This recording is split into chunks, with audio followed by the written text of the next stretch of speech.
Hi guys, in this video we're going to be looking at a driving test from Chilwell Driving Test Centre. Now on this occasion it is actually a driving test. I'm not in the vehicle, but from the feedback given by the examiner and the pupil at the end of the test and from the footage, there's a lot of information still to be gained from this test route, so I'm going to give you what I can from this video. As you notice at the start, there is another learner on our left. Now my advice here was they've got their engine running, they're looking to go. Just let them go first and it takes the pressure of making a decision or taking priority off of you. Now, of course, if everybody tries to do that, nobody will go anywhere. So if they definitely aren't moving, take advantage and get on with it. I think the pupil made a good choice there, just hanging back and letting them go. The other learner must have looked like they were ready to go. So absolutely perfect here. And as he goes around the test centre as well, coming out the car park, you can see the pace is kept really, really slow and he keeps to the left really, really well. Now this is important, of course, because the test centre car park is both very, very small, very tight, and it's two-way all the way around as well. So you want to be mindful of cars coming in and out of spaces, people walking to and from the office or cars, and cars coming the other way, particularly as you come to the exit. Other vehicles coming into the car park might be cutting the corner too, because by the barriers can get a little bit tight if you've got cars waiting. As the pupil gets towards the end of the car park here as well, he makes a really good job of slowing right down to look up and down the road before crossing out into it. You've got to be mindful of the pavement here as well, because you could get cyclists or pedestrians trying to walk across the driveway. Sometimes they won't look because it's a driveway, so just be really, really careful of that. Make sure you're safe before you cross over that path and into the road. At the traffic lights, we're turning right. Now you might notice there's no filter light on these traffic lights, which means if there's oncoming traffic, you must let them go first. If the oncoming car's turning right, then the ideal is pass nose to nose. Don't go round the back of them. And as you can see, the pupil's taken up the left-hand lane as he's crossed the junction too, and this is absolutely spot on. We should only be using the right-hand lane when we intend to turn right, when the markings or signs direct us to, or when we're overtaking other vehicles. So stay in that left-hand lane if it's available to you in the direction you're going. Up ahead, we can see the pedestrian on the right there, and the pupil reduces his speed just to avoid him. Absolutely spot on. We definitely don't want to swerve into the other lane without checking it's safe, and we don't want to collect any bonus points by running down pedestrians, of course. Nice smooth stop at the traffic lights right up to the stop line there. Absolutely spot on.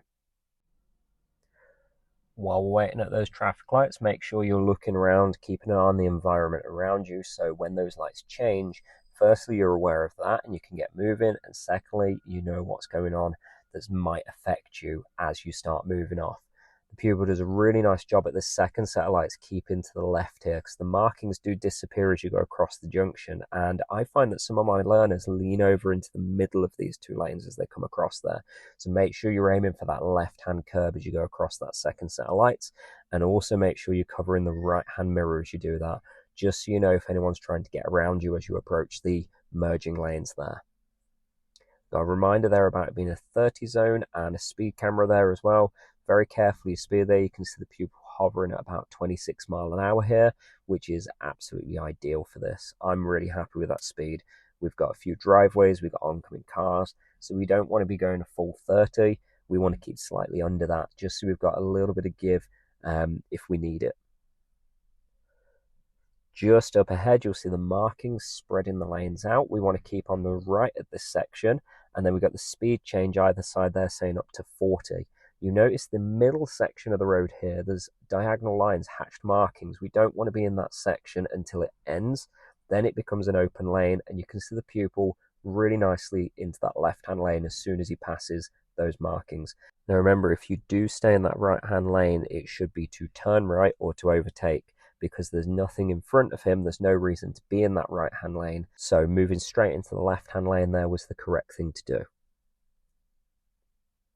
We've then got some arrows saying the lanes merge. They do spread out again. Just be mindful of cars that are on your right, again, trying to get round you or who might cause you a problem. Back into a 30 zone, red lights, no right turn at the traffic lights. So unless you're overtaking, a cyclist or a tractor, there's probably no reason to be in the right-hand lane there. So the left-hand lane's ideal. The pupil's nicely positioned. And then when he goes across the junction, you can already see the lanes start to narrow. So we want to be aware of that right mirror and who's overtaking as we go across the junction.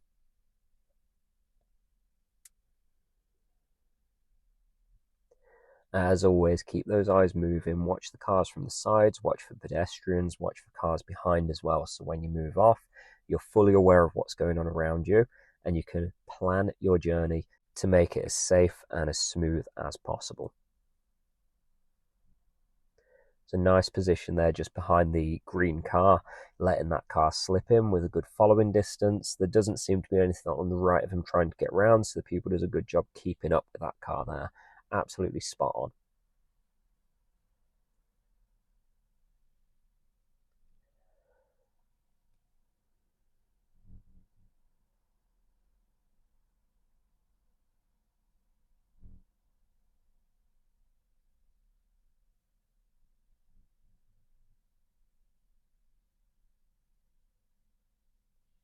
Whenever you approach crossings like this, just check the sides, see if anyone's waiting there or could have pressed the button. If nobody's around, then the odds are they're going to stay green.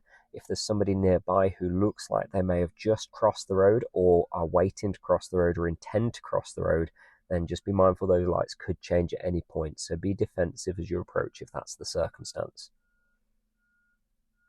A few warnings up ahead about a crossroad and some traffic lights. Some people do get a little confused by this one.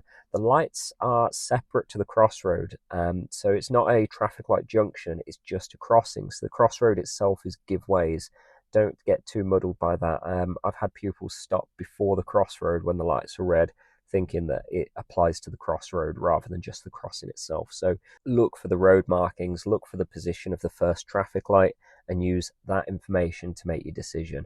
As you can see here, this one is definitely a crossroad that's completely controlled by the traffic lights. You've got the stop line at the start of it, and then on the far side, there's no stop line.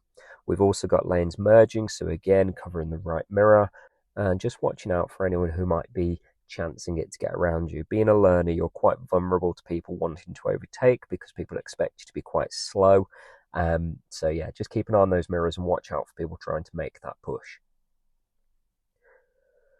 As we approach the next crossing, you'll notice the van on the right blocks some of our view. So in a situation like that, I'd expect to see the speed being reduced just in case something is hidden by that van. Because the speed's already lowered due to the traffic ahead, there's no real need to slow down any further. The pupil does a nice job maintaining his speed in the low 20s. I'm sure he looked around. I'm sure the examiner would have spotted whether he looked around, checked his mirrors and so on. So just keep your eyes moving in situations like that. Watch out for hidden hazards.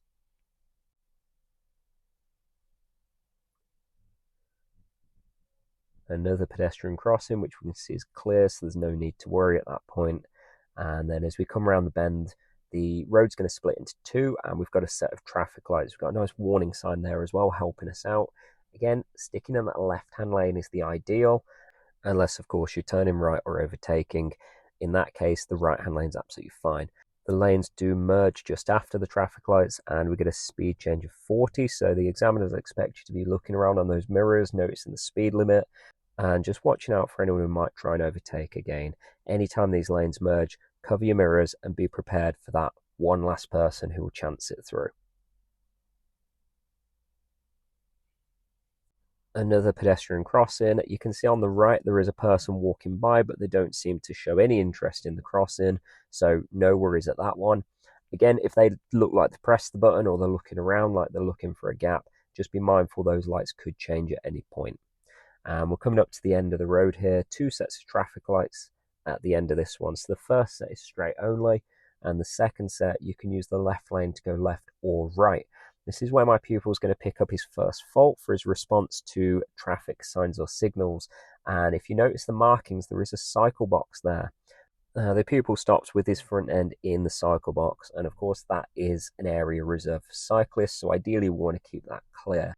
After the test, the pupil explained to me how he was very aware of what he'd done, and he was a little bit distracted by this for the next couple of minutes, and this leads him into another fault because he's not concentrating on the road ahead, he's thinking about the fault he's just made.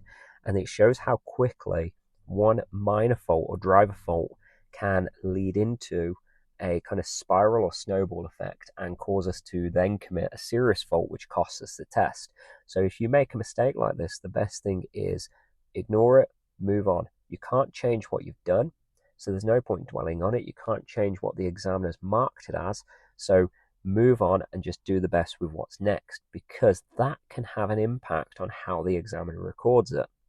As we come around the corner, notice we're still in a 40 zone, and we've got 2 lanes. We've got a roundabout just up ahead with a crossing just before it. Keep in mind the traffic lights here do not dictate the priority on the roundabout, so there is a give way sign just afterwards. Really watch out for those. The key here is there are 2 lanes. Watch the pupils line through this roundabout carefully, and then I'm going to talk about it on the next stretch of road.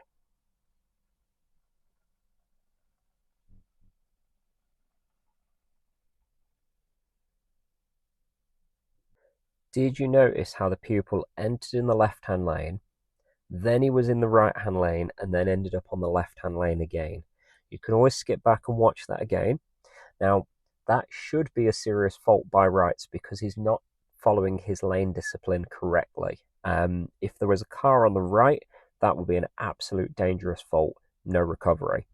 If he hadn't have looked at his mirrors, that would be a definite serious fault, no recovery. That's a fail on your test, black and white. You can't get away with that. Because the pupil had checked his mirrors before entering the roundabout, and he knew there was nobody around him, that gave the examiner a little bit of leeway to base the decision of the fault on his next decisions. So she explained at the end of this, the examiner, that she spent about 20 minutes afterwards just watching how the pupil drove in order to make a decision on whether that was worth failing him for or not. Now, sometimes the examiners will just watch a little bit longer before making a decision because they think the fault is, whilst it could be a serious fault, you could get away with it if you can demonstrate good awareness and good driving for the next few minutes. So if you do make a mistake, shake it off and move on. Focus on what you're doing, and that could save you from a fail like it did with this pupil.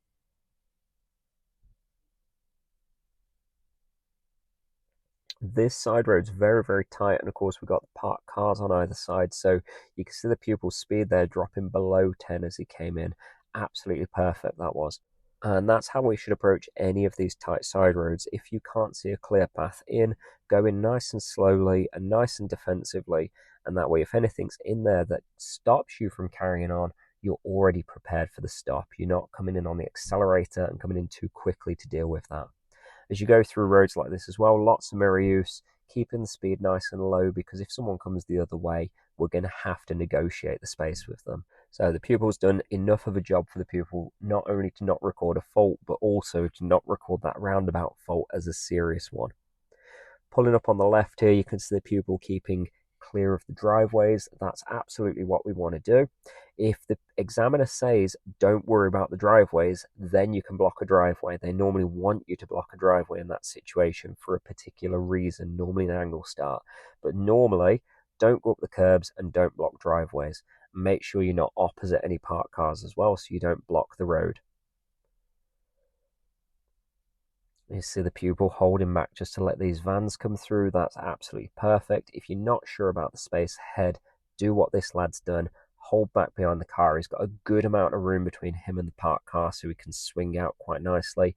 And cover those mirrors when you come out as well, because if someone assumes you're parked or thinks they can chance getting around you because you're a learner, then you need to know about that before it happens. You don't want to be swinging out without checking it's safe.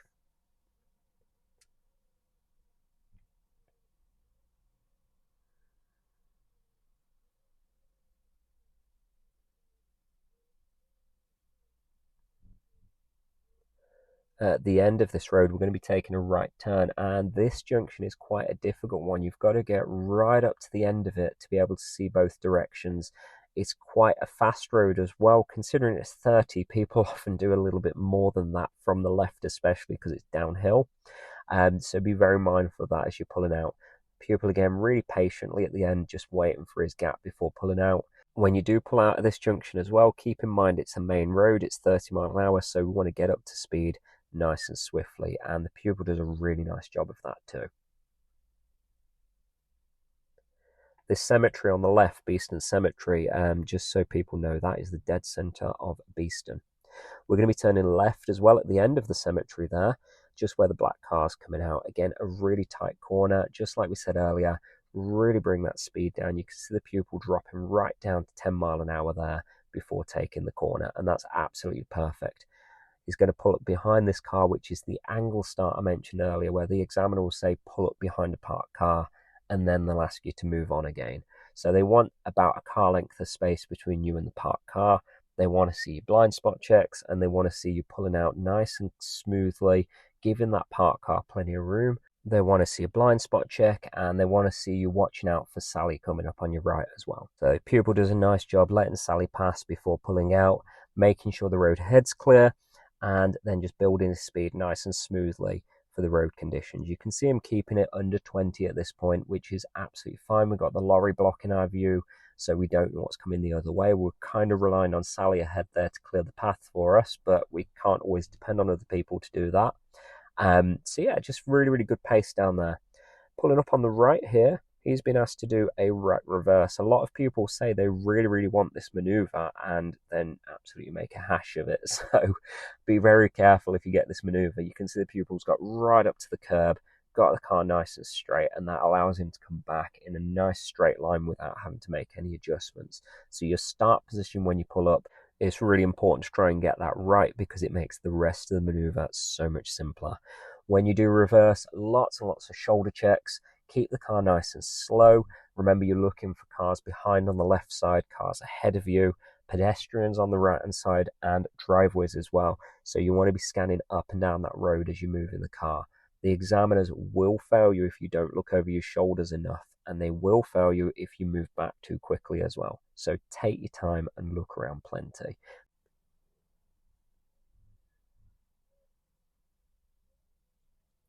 Remember, during this maneuver as well, you keep going until the examiner tells you to stop. They'll tell you to reverse about 2 car lengths, and they'll remind you that they will tell you when to stop. When they ask you to drive on as well, cover that left-hand blind spot, and as you start pulling out, double check that left blind spot, just making sure you're completely safe. Again, no faults recorded here, so the pupil must have done a great job with his observations. Keep your head moving as much as you can.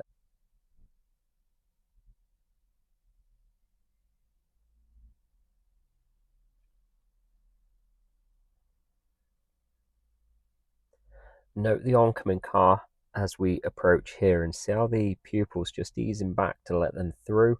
This is really, really good to see. It shows good planning, good awareness of how to deal with that situation, and it saves the pupil having to react as they get there because he's already got the situation mapped out in his head and how he wants it to work. Pulling up on the left here, just be mindful of trees like this. You can see how close they are to the edge of the curb. Whilst we still want to get quite close to the edge of the road, we definitely don't want to get too close to the tree because I like my mirrors attached to my car. All the examiners want to see on here is that you can pull up and move away under control. So on a hill, they want to see that you can pull away without rolling back. Particularly in a manual car, that can be a little challenging if you're nervous because your feet go a bit jelly-like sometimes when you're nervous. So just take a few moments to catch your breath and calm your nerves if that's what you're feeling. Up ahead, you can see the Audi reversing out. The pupil lowers his speed to let that situation move out of his way before he gets there. Now, whilst it's not ideal to reverse out when there's a car approaching, this guy must have thought he's got the time to do that without affecting the learner. Not an issue for the learner's part. He's slowed down and let him get out of the way, and that's absolutely perfect. And I'd say the same for any situation where something in front of you is developing that might cause you to have to slow down or stop. Just come off nice and early. Try and let that situation move out of your way before you get there, and then you've got less to deal with when you get there. So traveling at a lowered speed when there's problems ahead, absolutely essential and a good example of forward planning. End of the road, we're turning right, and you can see the left side here is really blind, so the pupil really taking his time as he gets there. Absolutely spot on. And notice the sign on the left there. The examiners will expect you to see that and won't say anything to you on junctions like this, so watch out for those signs. We've got a speed limit change as well there, so when we join this main road we want to be getting up to 40 miles an hour. Now the pupil explained this junction to me that he didn't want to pull out into lane 1 while lane 2 and 3 were busy, and I completely agree with that. If a car in lane 2 decides to change lane as you're pulling out, then that can be a real high risk, and it's your problem because you're joining their road. So we've got to be really, really careful of joining next to other vehicles. If ever you're unsure about the space, like this pupil, just be really cautious. Don't rush yourself into that situation. Make sure you're entirely safe before you go, because I would rather that you got a hesitation mark than you pulled out and the examiner had to intervene and you got a dangerous mark. When the pupil does pull out, you can see him getting up to speed quite quickly. However, he holds back because of the queue ahead. So he doesn't get up to 40. So it's really important to find that balance of getting your speed up, but also being mindful of what's ahead and not rushing up to it. Pupil does a really nice job here, keeping a good space on the learner in front as well.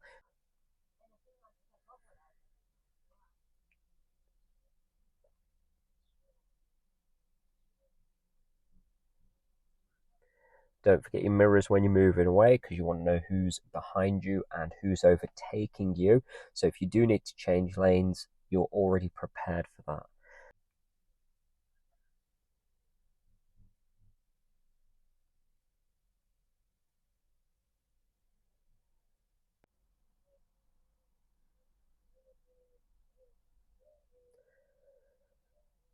As we come around this bend, we're going to start seeing the signs on approach to Bramcar Island.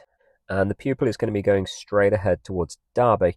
You'll see the markings there say lane 1 and 2, A52 and M1, and that's the route to Derby. The signs will confirm that as we get a little closer. You'll see them opening out into 4 lanes, lane 1 and 2. Be careful if you're doing this route that the speed does drop to 30 on the roundabout, but we do not want to be doing 30 as we come around that bend. Notice the warning on the left there saying there's a junction on the left. That's Town Street leading into Bramcar. So we want to reduce the speed so the pupil sitting just over 20, because if someone's coming out from the left there and you're doing 30 mile an hour around that bend, neither of you have a chance to react to each other, and that's going to be a really, really high risk situation. So make sure your speed comes down on approach to the roundabout from that direction. Once you cross the roundabout, you might notice the national speed limit signs. You can do 70 mile an hour up here. The pupil commented on this one to the examiner, saying he's going to sit behind the learner and cruise at 50. And this is absolutely fine. You can do that as long as you're keeping a good pace. If it's a tractor doing 20, I'd probably overtake that one. But the learner doing 50 odd, that's absolutely fine to sit behind. You're not going to be on this road for very long. And by the time you do start overtaking and getting around that learner and the truck in front of it, the speed comes back down to 40. So you're going to have to slow down and find your way back into the left-hand lane, ready for Bardill's Island, which is where we're coming up to next. So coming down the hill here, you've got some warnings, queues likely. This is telling us that it does get quite busy up here, particularly at peak times. Being outside peak times doesn't mean it won't get busy, it just means it's less likely. Notice the 40 sign on the right, the markings there as well, so the speed's coming down nicely. The pupil does a really good job getting his speed down in time for that. Then we've got the roundabout diagram, and Long Eaton is the second exit just after the garden centre. We then want to use the markings and signs to help us with that direction. So keeping the left-hand lane according to this sign and the markings. And then as we get a little bit closer, you'll see a third lane appears. The left-hand lane is the one for Long Eaton. So that's where we want to be. My advice here would be to signal before you move into that left-hand lane, and then cancel the signal because you're not going left into the garden centre. You're going second left to Long Eaton. If you've got your signal on at this point, anyone coming out of the garden centre will think you're turning in, so they may try and take advantage of that gap. Notice the car on the left there waiting to come out.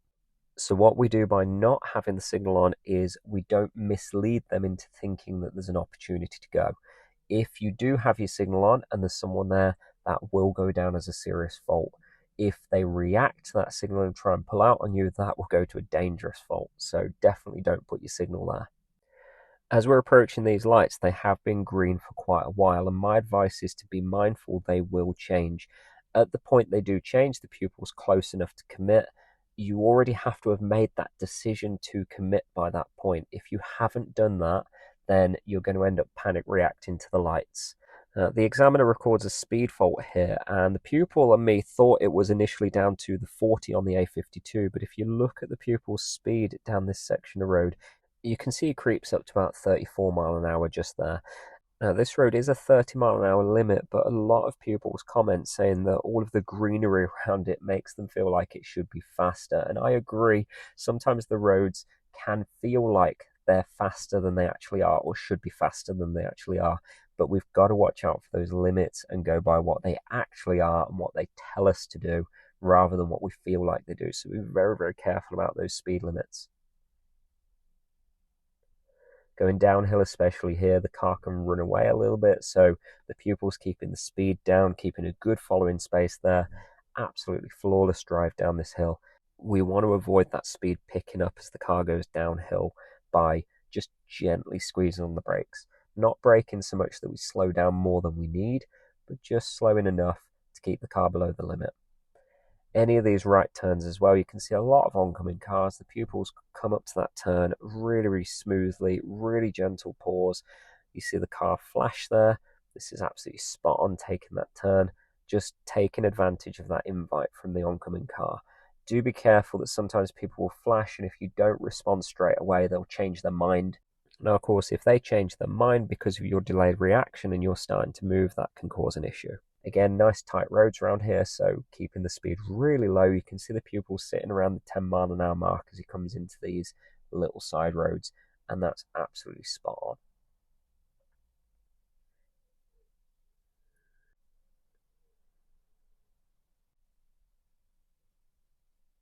Just up ahead, the pupil has to negotiate with a couple of oncoming cars, and the first one, he does a really good job of just timing his approach, so he slips past them really, really smoothly without either of them having to stop. The second one, you can see the car flash as we approach, and the pupil responds really, really swiftly, just getting on with taking advantage of that invite. Remember, if we hesitate when someone invites us, they might change their mind, and that can cause us a problem as we start to go. The other side of things is we don't want to just blindly go. We want to be sure that's an invite. So if you're not sure that was an invite, then in that situation, it would be better to wait and let the other car make a more clear decision as to what they're doing. As soon as you know what they're doing, get on with what you need to do in response.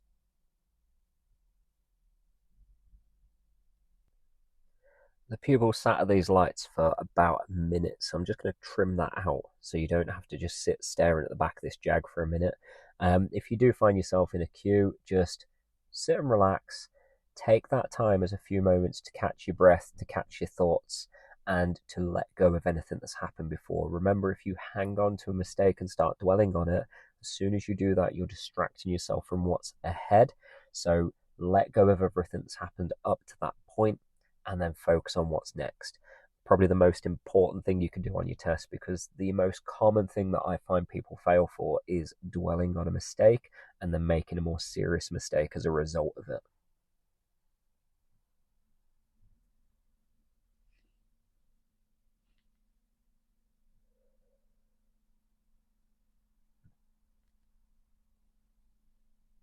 There's something ahead I've mentioned in a few of my other videos, and I think it's worth mentioning again just so nobody misses it while they're watching these.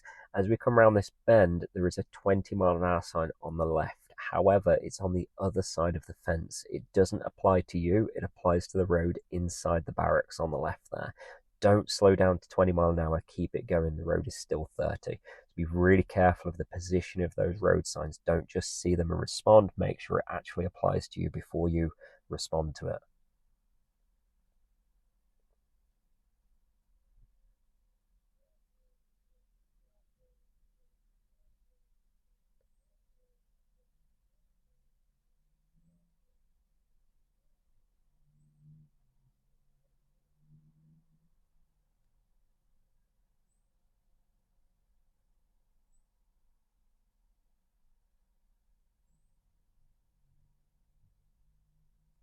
As we come around this bend, you're going to see a warning for a roundabout up ahead.